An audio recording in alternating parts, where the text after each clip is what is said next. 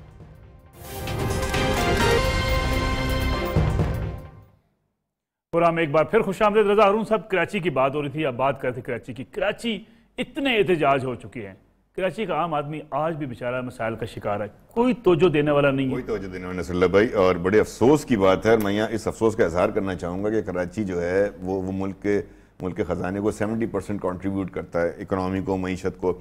اتنی سی مثال سمجھ لیں کہ پی ایس ڈی پی کا جو فنڈ ہے ترقیاتی کاموں کا, وہ 1001 بلین روپے ہے, اور 1001 بلین روپے میں کراچی کی آبادی پاکستان کی آبادی کا 10% ہے, 2.5 کروڑ آبادی کا شہر ہے.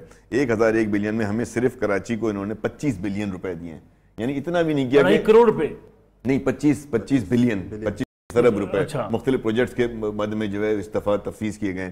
لیکن 1001 بلین, 1000 میں سے ایک میں سے آپ پاپولیشن کے حساب سے بھی اگر دیتے 10% تو آپ کو 100 بلین کراچی کو جو ڈیزرو کرتا ہے, جو آپ کو کنٹریبیوٹ اس کو دینا چاہتا ہے. صوبائی اے ڈی پی کا بجٹ ہے 344 ارب روپے. صوبے نے 2 ارب روپے ڈائریکٹ رکھے ہیں اور 10 ارب روپے کا مختلف ڈونرز کے ذریعے انہوں نے ٹوٹل 12 بلین روپے رکھے ہیں, جبکہ کراچی کی آبادی سندھ کی آبادی کا آلموسٹ 50% ہے. تو 344 کا 50% کیا بنتا ہے؟ تو کیا کراچی کو آپ اس کا ڈیو شیئر دے رہے ہیں؟ کیا کراچی پہ آپ کی نظر ہے؟ کیا کراچی کو آپ پینٹس کی شکل میں یہ 20-25 بلین روپے دے کر 2.5 کروڑ کے شہر کو کیا آپ سمجھتے ہیں کہ آپ سنبھال پائیں گے؟ کیا وہاں کے لوگوں کے آپ حقوق ادا کر رہے ہیں؟ کیا وہاں کے لوگوں کی ترقیاتی کام ہونا, کیا کراچی کا ڈیولپ ہونا پاکستان کے مفاد میں نہیں ہے؟ کس طرح آپ سوچنا, کہ ہم تعصب کی وجہ سے کراچی کو دیکھتے ہیں؟ میں سمجھتا ہوں کہ ایسا نہیں ہونا چاہیے. وزیر اعظم صاحب سے میری ریکویسٹ ہے آن بیہاف آف کراچی کے لوگوں کے, اربن سینٹر کے لوگوں کے, کراچی تو چھوڑیں جی, سندھ کا کوئی شہر اس قابل نہیں ہے, لڑکانا اس قابل نہیں کہ آپ لڑکانوں کو ماڈل شہر دکھا سکیں. لیکن ڈاکٹر صاحب سب کراچی کو ٹارگٹ کیوں ہے؟ کیا پیپلز پارٹی کو ڈر ہے کراچی سے ووٹ نہیں ملیں گے, سیٹیں نہیں ملیں گی, اس لیے نظر انداز کر دو؟ دیکھیں پیپلز پارٹی نے تو کراچی کیا, میں تو کہتا ہوں کشمور تک کسی کو بھی فوکس نہیں کیا, خواہ وہ ان کے اپنے جو قلعے یا گڑھ کہے جاتے ہیں, خیرپور جو ان کے مین اسٹرانگ ایریاز ہیں, اس کو بھی انہوں نے فوکس نہیں کیا. لیاری کو ایون کراچی کے اندر فوکس نہیں کیا. تو یہ تو ایک ٹریڈ مارک برانڈ بن گیا ہے پیپلز پارٹی کا کام نہ کرنے کا. جو ان کی سچویشن ہو گئی ہے, بالکل بھی فوکس نہیں ہے. اور جیسا رضا بھائی نے بتایا 344 ارب میں سے میں یہ کہتا ہوں کہ بجٹ ہر سال اناؤنس کیا جاتا ہے, اس سال بھی اناؤنس کر دیا. اس کے اندر مختلف پروجیکٹس کے لیے پیسے مختص کر دیے گئے, آن گوئنگ پروجیکٹس کے لیے پیسے رکھ دیے گئے. لیکن سوال یہ ہے پچھلے سال کا جو بجٹ تھا 255 ارب روپے کا, اس کا 55% استعمال کر پائے. اس کا مطلب ہے اب 125 ارب یوز کر پائے. تو یہ صرف باتیں زیادہ اس پہ ہوتی ہیں کہ 344 ارب وہ ریلیز ہی نہیں ہوں گے, وہ پیسہ آئے گا ہی نہیں. اور اچھا وہ پیسہ جب آ بھی جائے گا اگر بالفرض محال, تو وہ استعمال ہی نہیں ہوگا. تو ایک تو یہ سب سے بڑا وہاں مسئلہ بن گیا ہے کہ گورننس نام کی چیز نہیں ہے, اور چیزوں کو ایڈریس کرنے کا بالکل نہیں وہاں پہ صورتحال ہے. وہاں پہ ایجوکیشن اٹھائیں 5%, اس کا لیول نیچے چلا گیا ہے. ہیلتھ عجیب دوگرگوں کی پوزیشن ہے. انفراسٹرکچر بالکل بکھر کر رہ گیا ہے. پانی کے ایشوز, اب جا کے K4 فیز 1 کے لیے پیسہ رکھا, وفاق نے 9.6 بلین رکھا, پھر انہوں نے اس میں رکھا ہے پیسہ. لیکن بات یہ ہے کہ وہ یوز کیسے کریں گے؟ جب آپ اس کی ریلیز ہی جنوری سے شروع کریں گے کہیں جا کر کچھ بٹس اینڈ پیسز میں, تو وہ یوز ہی نہیں, ریلیز ہی نہیں ہو پائے گا, اور یوز کیا ہوگا؟ تو یہ تو ان کا سمبل بن چکا ہے کام نہ کرنا. اور جیسے اگر پنجاب کی بات کریں تو لاہور بہت بہتر صورتحال کے اندر ہے, اسی طرح دیگر یہاں کے شہر ہیں جو اچھی شکل کے اندر آئے, کام ہو گیا, پروجیکٹس آ گئے, کچھ پی ایم ایل این کے پاس بتانے کو ہے, وہاں کچھ بھی نہیں ہے معذرت کے ساتھ. اور بڑا یہ پھر ہوگا کیا رضا, سب کراچی انتخابات آنے والے ہیں, پیپلز پارٹی کو اب بھی احساس نہیں, اور ڈسٹرکٹ گورنمنٹ کے ساتھ جو لڑائی ہے چپکش بلدیاتی اداروں کے ساتھ جو سندھ گورنمنٹ کی, اس کا نتیجہ کیا نکلے گا؟ بہت عجیب, میں سمجھ نہیں پاتا ہوں. جمہوریت میں آپ نے سارے ڈیولپمنٹ ورک جو ہیں, چاہے وہ پنجاب ہو یا کوئی بھی صوبہ ہو, یہ آپ نے بیسکلی لوکل گورنمنٹ سے کرانے ہوتے ہیں. سڑکیں بنانا سی ایم کا کام نہیں ہے, کسی بھی صوبے کے سی ایم کا کام نہیں ہے. تو اسی طرح سندھ میں بھی نہیں ہے, لیکن سندھ میں تو چلے, پنجاب میں تو پھر اونرشپ ہے, لاہور کی اونرشپ رکھتے ہیں شہباز شریف صاحب.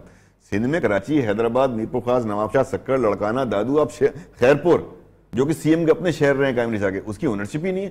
بالکل ایسا لگتا ہے کہ ہم زمانے قدیم کے شہروں میں آ گئے. حل کیا ہے؟ سمپل حل ہے. دیکھیں, کوئی سیاسی جماعت تنہا اپنے نظریے, منشور اور لیڈر کی بنیاد پر یہ حالت چینج نہیں کر سکتی.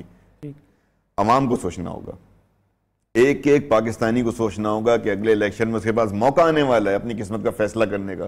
اپنی قسمت ایسے لوگوں کے ہاتھ میں مت دے دیں جو 50 سال سے روٹی کپڑا مکان کا نعرہ تو لگا رہے ہوں, لیکن ان کا نعرہ نہیں بدل پا رہا. یعنی 50 سال میں جس نعرے پہ وہ آئے ہیں 3-3, 4-4 دفعہ, وہ نہ روٹی دے سکیں, نہ کپڑا دے سکیں, نہ مکان دے سکیں. لیکن کیا لگتا ہے کہ نعرہ اس دفعہ پھر کام آئے گا؟ میں تو وہی کہہ رہا ہوں, لوگوں کو سوچیں, جو جماعت 3-3 دفعہ, 4-4 دفعہ وزیر اعظم, وزیر اعلیٰ کئی دفعہ رہنے کے بعد آپ کو روٹی کپڑا مکان نہیں دے سکی, اور آج آپ سے آگے پھر وہی وعدہ کر رہی ہے, وہ آپ کو کیا گارنٹی کہ اگلے 5 سال میں دے دے گی؟ کیا ایسا تو لگتا ہے کہ پیپلز پارٹی کو امید ہے کراچی سپلٹ مینڈیٹ آ جائے گا, تقسیم ہو جائے گا, پیپلز پارٹی کے لیے کوئی خطرہ نہیں ہوگا؟ بجائے اس امید کے میں ان کو کہتا ہوں, بالکل ایز اے پاکستانی کام کریں یار, ڈیولپمنٹ کریں, کراچی پہ پیسہ لگائیں, ترقی کریں, اور لوگوں کے دل جیت لیں. ہمیں تو کوئی افسوس نہیں ہوگا. سازش کر کے کیوں, ڈپرائیو کر کے کیوں, دھوکہ دے کے کیوں؟ آپ کے پاس حکومت ہے, 9 سال سے حکومت ہے, آپ کام کریں, لوگوں کے دل جیتیں, ووٹ لیں. میں کھڑا ہو کے تالی بجاؤں گا, صحیح ووٹ دیا لوگوں نے. ڈاکٹر صاحب ابھی لیٹسٹ پوزیشن کیا ہے؟ بجلی کی صورتحال بڑی خراب ہے, پانی تو مشکل بنی ہوئی ہے, رمضان المبارک کا مہینہ ہے, اب کیا صورتحال ہے؟ بہت ہی زیادہ افسوسناک صورتحال رہی. رمضان شروع ہوئے تو بالکل لوگ جو تھے وہ گھروں کے باہر راتیں گزارنے, مجبور, راتوں کی بات کر رہا ہوں, دن کی بھی نہیں کر رہا, ابھی بھی کچھ نہیں آئی, ابھی بھی نہیں ہے. دیکھیں مسئلہ کیا ہو گیا, اس ملک کی دونوں بڑی سیاسی جماعتیں تھے, ایک سندھ میں حکمرانی کر رہی ہے, ایک پنجاب میں اور وفاق میں کر رہی.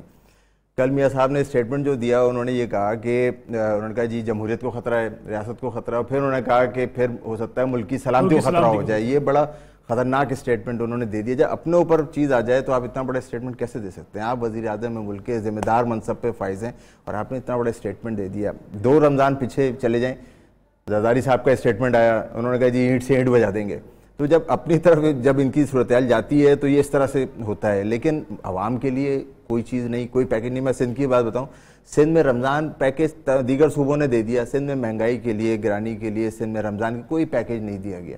تو یہ جب فریم آف گورننس ہو, جس طرح فریم آف مائنڈ ہو, تو پھر اس میں ظاہر سی بات ہے عوام کے لیے کوئی سافٹ گوشہ کارنر ہے ہی نہیں کہ جس میں لوگوں کے لیے سوچا جائے, ان کے لیے کچھ کیا جائے. میاں صاحب اب سندھ پر آئے ہیں, توجہ دی ہے, انہوں نے 4 سال حکمرانی کر لی, اب وہ افتتاح کی سنگ بنیاد رکھ رہے ہیں. اس وقت ان کو نقاب کشائی کرنی چاہیے تھی ان تختیوں کی جو ان کے پروجیکٹ کمپلیٹ ہوتے ہیں. ایگزیکٹلی. اور اسی طرح پیپلز پارٹی نے 9 سال قائم علی شاہ صاحب وزیر اعلیٰ رہے, کچھ نہیں کیا. سندھ میں اب مراد علی شاہ صاحب نکلتے ہیں, رات میں 2 جاتے ہیں, لیکن وہ بھی یہ چیز لوز کر چکے ہیں. وہ جو آپ کہہ رہے ہیں اسپلٹ مینڈیٹ, وہ اس وقت انہوں نے وہ 9 سال میں جو کیا ہے, اب وہ لوگ اتنے آرام سے نہیں بھولیں گے اس کو کہ انہوں نے 9 سال میں کوئی پروجیکٹ نہیں. ابھی تاریخ روڈ کی ایک سڑک بنا لیں یا ابھی گلشن کی, تو اس سے 9 سال کا خمیازہ شاید اگلے 9 سال میں تو پورا ہو جائے, لیکن ابھی فوراً نہیں ہو پائے گا. سی ایم صاحب کی تبدیلی بھی کوئی کام دکھا سکی ہے؟ نصراللہ بھائی میں بتا رہا ہوں آپ کے چینل, بالکل ایک پیپلز پارٹی کو بھٹو کا ووٹ نہیں ملے گا. پیپلز پارٹی کو, پیپلز پارٹی نظریاتی پارٹی رہی نہیں ہے, پیپلز پارٹی جمہوری پارٹی رہی نہیں ہے. اور پیپلز پارٹی کا جو بھٹو زندہ تھا, اور ہم بھٹو صاحب کی عزت کرتے ہیں, بنیزی صاحب کی عزت کرتے ہیں, وہ 14 مئی 2017 کو میں سمجھتا ہوں پیپلز پارٹی نے اس کو مار دیا. پرامن مظاہرین کے اوپر, جس میں خواتین بچے شامل ہیں, جو پانی مانگ رہے تھے, جو بجلی مانگ رہے تھے, جو شہری حکومت اور مقامی حکومتوں کے اختیارات مانگ رہے تھے, اس پہ جو ظلم و ستم کیا گیا اور جو مقدمے قائم کیے گئے, اس وقت میں سمجھتا ہوں بھٹو صاحب کی پیپلز پارٹی نے اپنی تمام جمہوری کریڈیبلٹی ختم کر دی, دفن کر دی. بلاول صاحب کے آنے سے جو کراچی کے معاملات میں ان کی انٹرفیئرنس سے کچھ فرق پڑا ہے؟ میں امید کرتا ہوں کہ مجھے بڑی پتہ نہیں کیوں، حالانکہ لوگ کہتے ہیں کہ آپ غلط بات کرتے ہیں، میری بڑی امید سی ہے بلاول صاحب سے، آصفہ صاحبہ سے، لیکن I don't know whether they control Peoples Party, ان کے ہاتھ میں کوئی کنٹرول ہے پیپلز پارٹی کا، وہ کوئی پالیسی میکر ہیں، وہ کچھ کرتے ہیں کوئی ڈیسیجن، مجھے نہیں کراچی میں کوئی نئے سیاسی اتحاد بنتے ہوئے آپ کو نظر آ رہے ہیں؟ فی الحال تو کچھ نظر نہیں آ رہا، لیکن یہ نظر ضرور آ رہا ہے کہ کراچی کے اندر جو پی ایس پی کی مقبولیت ہے یہ انپریسیڈنٹڈ ہے، اور اس مقبولیت کو لے کر میں آپ سے یہ کہہ رہا ہوں کہ 2018 میں کراچی سمیت سندھ کے شہری علاقوں اور بہت ساری جگہوں سے پی ایس پی بہت بڑے بڑے سرپرائزز دے گی۔ آپ نے کہا تھا ایک دفعہ کہ پی ٹی آئی اور ایم کیو ایم کا اتحاد ہو سکتا ہے۔ بالکل، کراچی اور سندھ کی لیول پر میں آج بھی اپنی بات پہ سٹینڈ کرتا ہوں کہ پی ٹی آئی کی جو سندھ کی لیڈرشپ ہے، اسپیشلی جو کراچی اور حیدرآباد کی لیڈرشپ ہے، وہ ایم کیو ایم کے ساتھ اس وقت بھی اتحاد میں، اور پی ایس پی مسلم لیگ نواز کے ساتھ بھی جا سکتی ہے۔ پی ایس پی فی الحال الیکشن میں اپنے آپ کو ٹیسٹ کرے گی، اپنی ورتھ کو ٹیسٹ کرے گی، لوگوں کے پاس جائے گی، اور لوگوں سے امید ہے کہ ہم الیکشن لڑیں گے صحیح اور غلط کی بنیاد پر۔ ہم الیکشن لڑیں گے اپنے ایک عام آدمی کے ایشوز کے حوالے سے، جمہوریت کے حوالے سے، اور لوکل گورنمنٹ کی مضبوطی کے حوالے سے، جو کہ ایک عام آدمی کا مسئلہ ہے، اور اس میں ہم دیکھیں گے کہ ہم لوگوں سے کیا مینڈیٹ حاصل کرتے ہیں۔ آفٹر پوسٹ الیکشن یقیناً الائنس کی بات ہو سکتی ہے۔ رضا ہارون صاحب آپ کو بہت شکریہ، ڈاکٹر صغیر احمد صاحب ہمارے ساتھ موجود تھے، آپ کا بہت شکریہ۔ کراچی کی صورتحال بھی ہم نے آج ڈسکس کی اور ملک کی صورتحال بھی۔ السلام علیکم، اجازت دیجیے، اللہ حافظ۔